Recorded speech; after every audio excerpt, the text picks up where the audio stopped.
पूर्व कृषि मंत्री सुधाकर सिंह ने एक बार फिर नीतीश पर निशाना साधा है। बड़ी खबर इस समय की आपको बता रहे हैं। पूर्व कृषि मंत्री ने विधायकों को धमकी देने की बात कहते हुए मुख्यमंत्री नीतीश कुमार पर निशाना साधा और कहा आपातकाल की तरफ बढ़ रहा है बिहार। विधायक दल की बैठक में सवाल नहीं करने देते हैं सीएम। बड़ा आरोप पूर्व कृषि मंत्री सुधाकर सिंह का और इस हिसाब से और भी आरोप गंभीर हो जाता है कि वो सहयोगी सत्ताधारी दल के सदस्य हैं।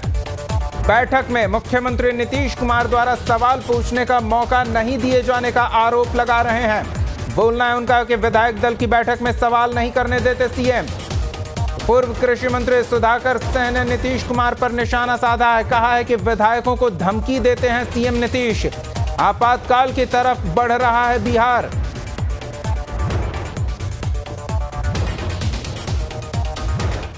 कि सरकार के मुखिया सवालों पर विधायकों को, विधायिका के सदस्यों को खुलेआम धमकी दिया। आपने बहुत सारा चलाया भी था, किस तरह से बर्बाद करने की धमकी मुख्यमंत्री विधायिका के सदस्यों को दे रहे थे। सवाल सत्ता पक्ष और विपक्ष का नहीं है। विधायक दल के बैठकों में भी मुख्यमंत्री से सवाल करने पर वह धमकी जैसी भाषा का इस्तेमाल कर रहे हैं। यह एक तरह से लोकशाही कमज़ोर हो रही है और आपातकाल की तरफ बिहार को आगे बढ़ाने का प्रयास माननीय मुख्यमंत्री जी के द्वारा किया जा रहा है। यहाँ तक कि बिहार विधानसभा के भीतर जो विधायक सत्ता पक्ष के हों या विपक्ष के जो सवाल करते हैं, सरकार जवाब देने से मुकरने के लिए उसको तारांकित सवाल को अतारांकित में बदलने का काम लगातार करती है। ठीक वैसे ही जैसे कमज़ोर विद्यार्थी परीक्षा में विफल होने के डर से सवाल को आउट ऑफ सिलेबस कहने का प्रयास करता है। तो बहुत ही गंभीर आरोप और सीधे आरोप मुख्यमंत्री नीतीश कुमार पर पूर्व कृषि मंत्री सुधाकर सिंह के ये गंभीर आरोप। सहयोगी रजनीश जुड़ रहे हैं, सीधे पटना का रुख करते हैं। रजनीश, विपक्षी खेमा अगर इस तरह के आरोप लगाए तो समझा जा सकता है, लेकिन सत्ताधारी सहयोगी दल के सदस्य इस तरह के गंभीर आरोप नीतीश कुमार पर लगा रहे हैं।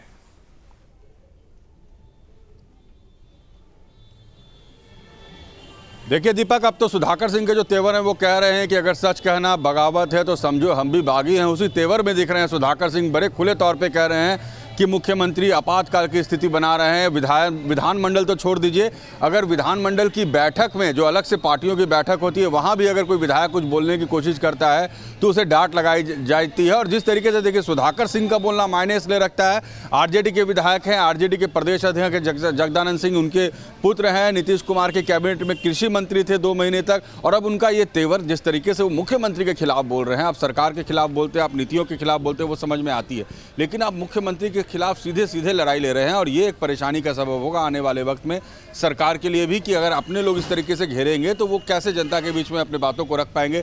लोग तो, विपक्ष तो यही कह रहा है कि कर दीजिए कार्रवाई, अगर आरोप लग रहा है तो कार्रवाई होनी चाहिए। नीतीश कुमार को जिन बातों को लेकर घेरा जा रहा है उन बातों पर नीतीश कुमार कार्रवाई करें। और ये कह रहे हैं सुधाकर सिंह की शराबबंदी फेल है। वो कह रहे हैं कि बिहार में ये शराबबंदी की नीति अच्छी है लेकिन बिहार में पूरी तरह से विफल है। सैकड़ों लोग मर रहे हैं, वो कृषि मंत्री रहे हैं, वो कह रहे हैं बिहार में किसानों के लिए कुछ हुआ ही नहीं। यहाँ से 5 गुना ज़्यादा आबादी पंजाब के किसानों की है। तो जिस तरीके से आरोप लगा रहे हैं सुधाकर सिंह, ये इस सरकार में अच्छे संकेत सरकार के लिए तो नहीं है। बिल्कुल रजनीश, अगर विधानसभा के शीतकालीन सत्र में मुख्यमंत्री नीतीश कुमार ने जो कुछ कहा था उसे याद करें तो उन्होंने ये कहा था कि उनका ऐसा व्यक्तित्व है कि अपने तो अपने दुश्मन भी उनका साथ देते थे। उन्होंने जिक्र किया कि जब वो संसदीय चुनाव लड़ा करते थे तो माले के कम्युनिस्ट पार्टी के सदस्य भी उनके साथ खड़े होते थे, लेकिन अब जो साथ में हैं वो उन पर इस तरह के गंभीर आरोप लगा रहे हैं। तो नीतीश कुमार की छवि पर यह एक बड़ा धब्बा के तौर पर होगा।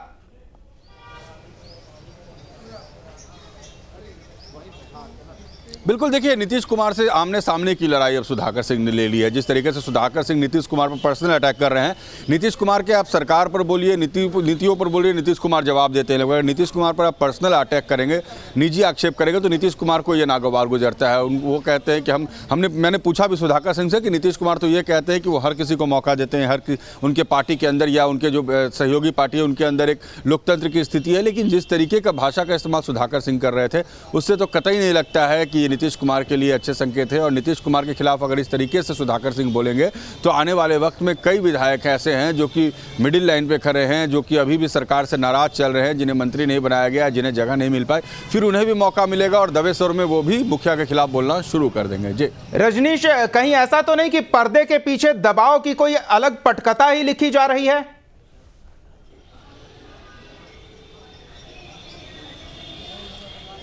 देखिए, हो सकता है, राजनीति में आप किसी भी संभावनाओं से इनकार नहीं कर सकते। अब सुधाकर सिंह के जो तेवर दिख रहे हैं, और अभी से नहीं है, देखिए जब ये मंत्री बने उस वक्त भी जब हम लोग इनका इंटरव्यू कर रहे थे उस वक्त भी इनके तेवर यही रहते थे कि कृषि रोड मैप फेल है, बिहार में कृषि नीति ठीक नहीं है, किसानों को बीज नहीं मिल पा रहा है, खाद नहीं मिल पा रहा है, खाद की कालाबाजारी हो रही है। तो ये तेवर उनके उस वक्त भी थे। अब इसके पीछे कौन सी पटकथा है, क्या ये सुधाकर सिंह खुद से कर रहे हैं या उनके पीछे कोई और फोर्स भी है, ये तो आने वाले वक्त में पता चलेगा। लेकिन फिलहाल सुधाकर सिंह के जो तेवर हैं वो इस सरकार के और इस गठबंधन के सेहत के लिए तो अच्छे नहीं हैं।